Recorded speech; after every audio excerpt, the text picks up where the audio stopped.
pai de família de uma pessoa enferma que foi assassinada num momento de vulnerabilidade, num leito de hospital, já com debilitado, um diagnóstico de câncer terminal. Você pode colocar a foto do senhor Jace no leito de hospital, que é para os senhores Joaras terem acesso da situação em que se encontrava a foto.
Vislumbrava cada segundo da vida de Jace saindo do seu corpo.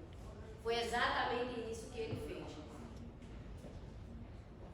Vamos analisar o contexto de como aconteceu toda essa história.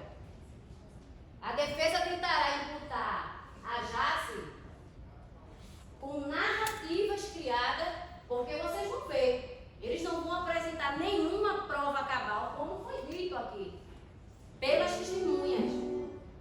Em nenhum momento irão apresentar fatos, só narrativa. Não vão apresentar prova comprobatória. Tudo que será apresentado por eles será na base de narrativa de terceiros, porque eles não têm nada para provar o que eles vão argumentar. E nós, pelo contrário, nós temos uma carta onde o réu diz livre e espontaneamente: eu matei um homem. O texto, a carta do réu, começa literalmente com essa expressão: eu matei. E depois ele tenta desenvolver uma tese, tentando justificar que matou essa criatura por qualquer motivo que tenha sido. Um homem cujo foi visto aqui, idôneo, honesto, que trabalha desde 12 anos de idade, que construiu uma família, que infelizmente por condições adversas a ele, em alguns casos, o filho infelizmente fez o uso de drogas muito cedo e já foi logo no crack.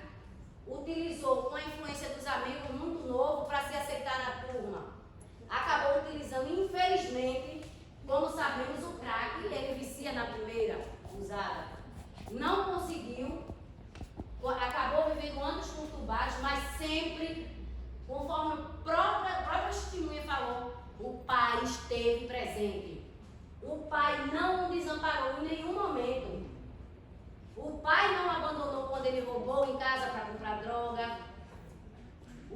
A testemunha, para não se alugar aqui, falou da última internação. Ela foi a última, mas não foi a primeira.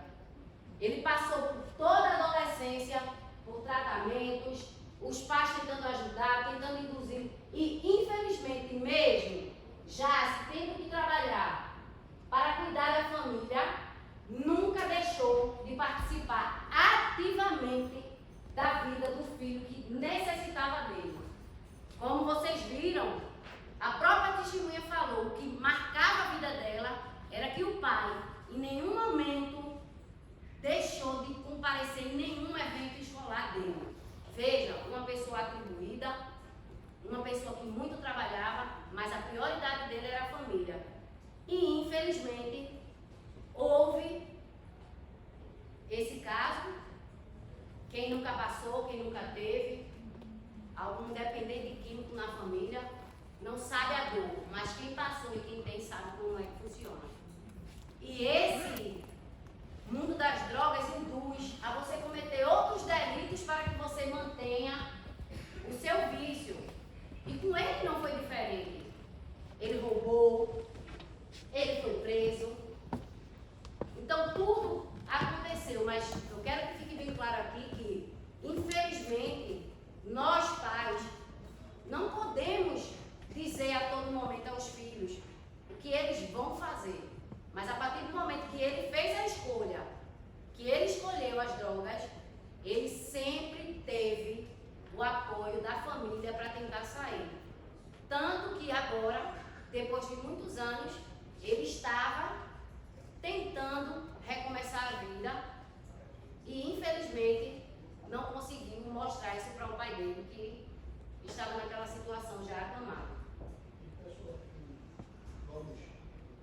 Colegas, a defesa também, ao todo tempo, vai tentar humanizar, né, o réu. E que essa figura aqui, curvada, dobrada, chorada, ensaiada, porque esse choro é ensaiado, porque esse choro em nada tem a ver com a postura dele altiva de quando andava em Paris, de quando andava com terno inglês, de quando tomava um café nas melhores cafeterias de Paris, lendo um livro, e enganando, onde ele enganava, as empresas pelas quais ele prestava serviço. Então, assim, é humanizar o que não é humanizável, né? Ele mostra desde sempre, desde quando ele teve o primeiro contato com a violência, ele mostra que ele teve prazer com a morte. Ele mostra que ele teve, que era algo comum, que era algo que ele poderia lidar de forma tranquila, era natural, ao ponto de limpar a arma, ao ponto de enterrar um colega do pai dele, né? E aí, nada se foi falado sobre isso pela defesa. Todo tempo, eles querem minimizar o tal do céu. Também não foi falado pela defesa, em nenhum momento, sobre a morte da mãe do César, que ela esteve doente, muito doente, e que logo após ela morreu. E em todo o tempo se refere à mãe dele como uma pessoa, como uma pobre coitada. Em nenhum momento ele demonstrar afetividade pela própria mãe. E na verdade ele diz que a morte desse Jaci é a forma de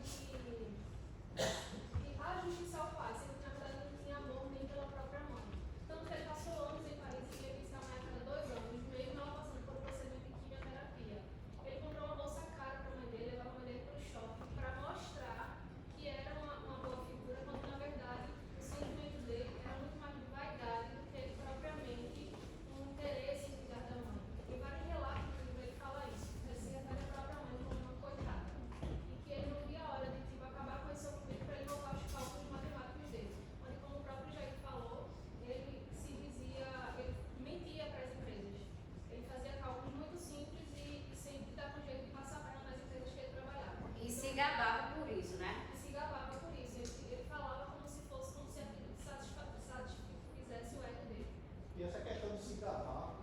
própria narrativa dele não é só com cálculo matemático, quando ele tem a vaidade dele intelectual, não.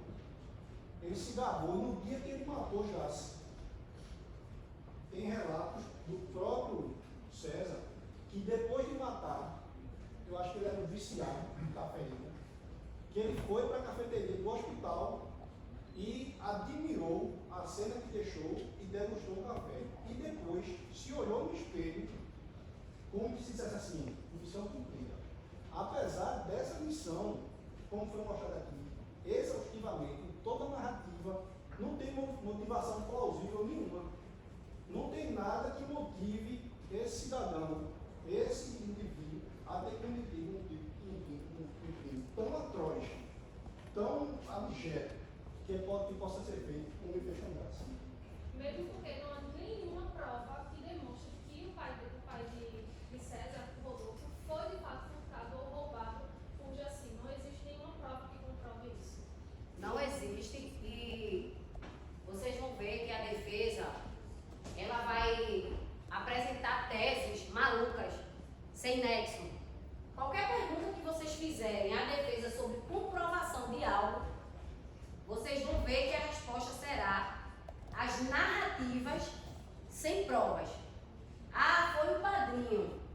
O padrinho que era brasileiro e que reproduziu uma história que talvez interessasse a ele naquele momento. Como se defende um grileiro assassino que expulsa famílias das suas casas, indígenas das suas terras? Como se faz isso? E se tenta usar a justificativa, vejam, como um homem tão violento que assassinava para tomar terras, de repente do nada foi roubado e aceita trabalhar na mesma empresa que roubou. Um homem que não mostra em nenhum momento amor pela família, um homem que criou o filho com 15 anos e levou para o meio de uma guerra, um homem que matou dezenas e dezenas de pessoas, segundo os próprios relatos, mas o passado dele é obscuro, ninguém na verdade sabe. Ele em nenhum momento conversou com ninguém sobre o suposto roubo. Em nenhum momento o próprio lesado sequer conversou com ninguém sobre o fato de ter sido roubado. Não existe relato por parte de Rodolfo de que ele foi roubado. Isso precisa ficar bem claro. Ele nunca conversou com ninguém. Assim também como a mãe de César. Foi outra pessoa que nunca conversou com ninguém, nem com o próprio filho, sobre esse suposto roubo que a defesa irá justificar como sendo motivo plausível para que César tirasse a vida desse senhor acamado nessa situação. Não existe nada que não seja uma narrativa escrita e achada numa bolsa da mãe dele, que estava acamada no mínimo 3 meses. Bolsa essa já comentada pela minha colega, que foi comprada numa loja de grife, porque quando ele voltou da França, após ter descoberto que a mãe estava em situação delicadíssima, acometida por um câncer, a primeira coisa que ele fez foi apagar a mãe, foi dar amor, foi dar carinho. Não, ele pegou a mãe, levou no shopping, comprou uma bolsa de grife, um lenço caro e um relógio suíço. Para uma pessoa que está vivendo sem um filho há anos, cujo ele só fazia visitas periódicas a cada 2 anos, o filho, quando chega aqui, pensa: bom, vou comprar uma bolsa, um relógio suíço para minha mãe que está acamada, acometida por um câncer. Então vê-se que os valores deles são diferentes. Existe relato também nesse próprio documento, tudo que eu estou relatando aqui foi escrito e narrado pelo próprio assassino. assassino para que não tenha dúvidas. O próprio assassino narra o que eu acabei de dizer, do relógio, da bolsa, certo? Quando ele estava ainda aqui no Brasil, antes de viajar para trabalhar nos Estados Unidos, após a morte do pai, ele morava com a mãe. Ele demorou 4 anos para perceber que a sua mãe estava doente, estava depressiva. Ele morava na mesma casa com a mãe e demorou 4 anos. Então vamos lá, ele demorou 4 anos para entender isso e o que foi que ele fez? Correu para buscar tratamento para a mãe. Seria o lógico, certo? Não. Ele conseguiu um emprego nos Estados Unidos, comprou um apartamento para a mãe no interior, próximo à família da mãe, e foi embora. E deixou a mãe, acometida, doente, com depressão, sozinha no Brasil, achando ele que o dinheiro que ele mandava supriria a necessidade emocional que aquela pessoa estava passando. Então veja, ele, em vários momentos, ele relata, dentro do livro, dentro do próprio relato dele, que ele era uma pessoa que ganhava dinheiro na base da enganação. Ele enganava os clientes. De que forma? Ele justificava que para fazer determinado serviço ele precisaria de 2, 3 anos, quando, na verdade, o serviço que ele executava durava pouquíssimos meses. E o que era que ele fazia quando estava nas grandes metrópoles, a casa de Paris? Ia para os melhores cafés, vivia aproveitando, visitando os pontos turísticos, aproveitando tudo, enquanto, se ele quisesse, ele poderia terminar o trabalho rápido e voltar para cuidar da sua mãe que estava enferma no Brasil. Mas não, senhores. O problema, ele nunca quis cuidar de ninguém, ele não tinha afeto. Como uma pessoa que nunca teve afeto por ninguém, usa o afeto para justificar o assassinato de uma pessoa num leito. A falta de afeto justifica ele ter a disponibilidade emocional para aplicar com uma seringa o veneno na veia, lentamente, porque na descrição do crime ele diz que a seringa já estava com um êmbolo puxado.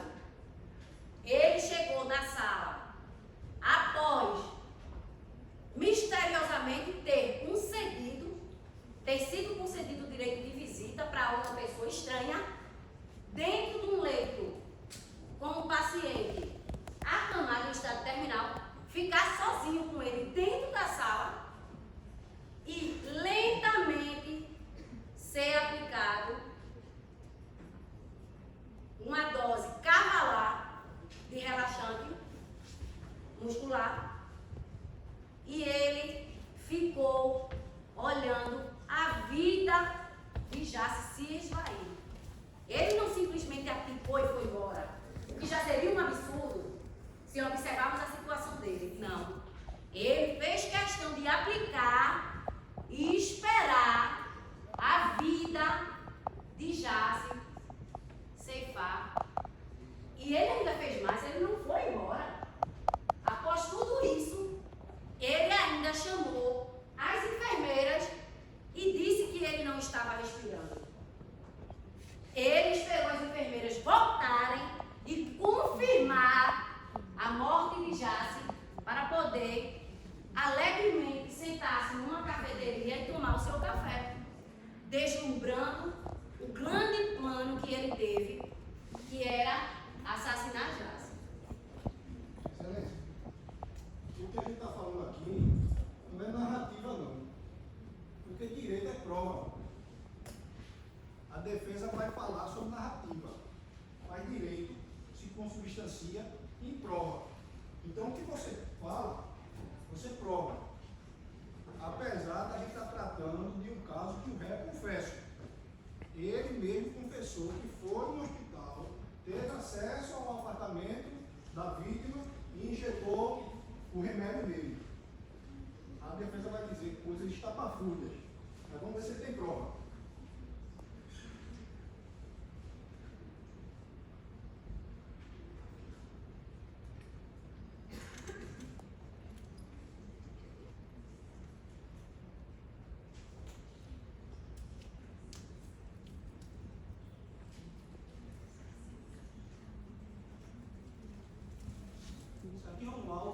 pericial e quitute criminalista, fazendo um comparativo com a impressão digital encontrada na seringa que César afirmou ter utilizado para injetar o medicamento, o relaxante muscular, na veia de Jace, comparado com a impressão digital do Banco de Dados Federal. Tem a confissão, tem a prova material da seringa e tem o laudo pericial. Eu vou ler aqui. Atesto para os devidos fins com base nas amostras colhidas na seringa, prova documental pericial fornecida pela Polícia Federal, em contraprova com o Banco de Dados Nacional, que as impressões digitais correspondem em grau de 99,9%. Vou repetir, 99,99% grau de compatibilidade com o senhor César. Aí vocês podem parar e pensar, como que César chegou no hospital, do nada matou e... Não foi assim não. Ele foi informado, através, inclusive, do próprio padrinho, da figura de Jace. Então, ele procurou saber anteriormente. Então, veja, ele não só foi naquele intuito, naquele impulso, eu vou matar hoje porque não. Ele foi ao hospital 2 dias antes, porque ficou sabendo que Jace estava internado lá. Ele foi 2 dias antes, procurou ver, saber quem era ele, no qual leito ele estava, certo? Saber em qual leito ele estava. Se propôs a conversar com o médico que fazia o acompanhamento de Jace. Ele conversou. E vejam bem, na conversa que ele teve com o médico, porque veja só, o médico, quando conversou com ele, disse que Jace, pela própria situação que vocês estão vendo, estava com os dias contados. Jace só tinha, no máximo, 3 dias de vida. Se esticasse muito, 7. O médico deixou bem claro para ele isso. Ou seja, se o objetivo dele realmente fosse que ele morresse, que não foi o caso, ele já estava praticamente com a sentença de morte.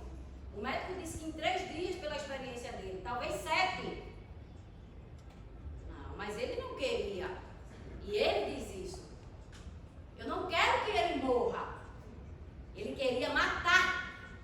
Porque na cabeça dele, ele precisava ter essa sensação de tirar a vida de Jace. Porque, segundo ele, isso justificaria a vingança que ele queria, que é o que vai ser usado, provavelmente, pela defesa como tese. Então, veja, se ele dissesse, eu me sinto infeliz num mundo onde alguém que cometeu coisas contra mim e minha família esteja viva no mesmo mundo que eu. 3 dias de vida só. 3 dias de vida, segundo o próprio relato do médico. 3 dias de vida, já se morreria. Aí você pode pensar assim, será que ele estava bem? Porque uma pessoa que imagina arquiteta e que faz tudo isso que ele fez, pode, de alguma forma, estar com algum transtorno e não estar sabendo lidar com esse transtorno. Aí eu mostro aqui a vocês.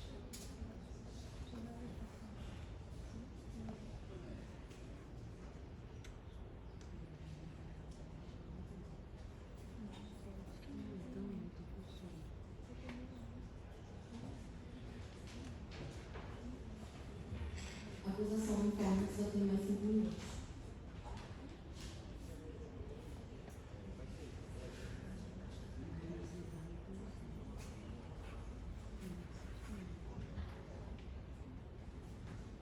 Enfim, Excelência, claro que o problema é técnico.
nos termos legais.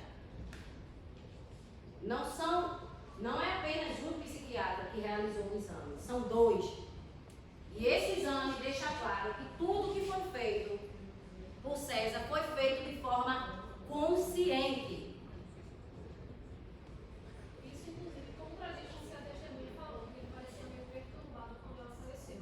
Tá aí logo para deixar que ele estava em pleno grupo, professor, atribuições militares.